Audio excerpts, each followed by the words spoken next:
Well, U.S. shoppers have now been trying to beat Donald Trump's trade war by going on a spending spree as tariffs with the world begin to bite. And this week, the White House confirmed the 10% blanket tariff on all countries, including South Africa. Trump placed a 145% duty on Chinese goods entering the United States. SABC News' Nick Harper reports from Washington. Higher tariffs mean that any goods now entering the United States simply cost more. Those higher prices are likely to be passed on to consumers. And that's gradually beginning to happen, but people are still trying to get out in front of the higher costs and getting goods while they can.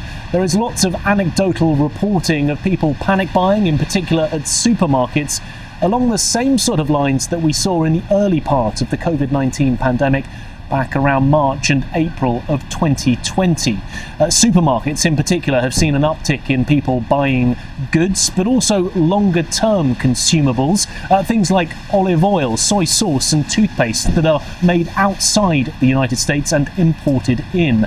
The tracking organisation Consumer Edge says that canned vegetables, the sales of those are up about 30%, while things like instant coffee and ketchup, buying for those has increased by about 20%.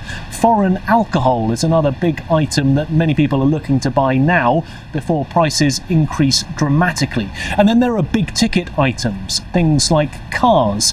There's a 25% tariff on any foreign-made car now being imported into the United States. Also big ticket items like electronics, TVs, washing machines, many of them made in Asia. In particular, many of them coming from China, which now faces a 145% tariff for anything that is sent here to the US.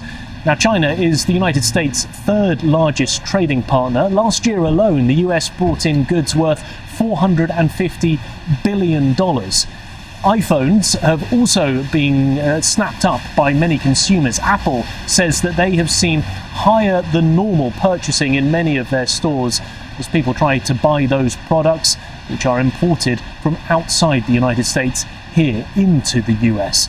Now, there is one organisation, the Tax Foundation, a research group that's non-partisan, that estimates that all of these tariffs and the higher costs for consumers will mean that American households will have to spend an extra $2,000 a year simply because of the tariffs that have been put in place.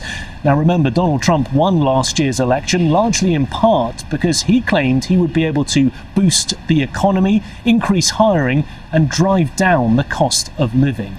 These tariffs are now threatening those promises and could even push the United States into a recession. Nick Harper, SABC News, Washington.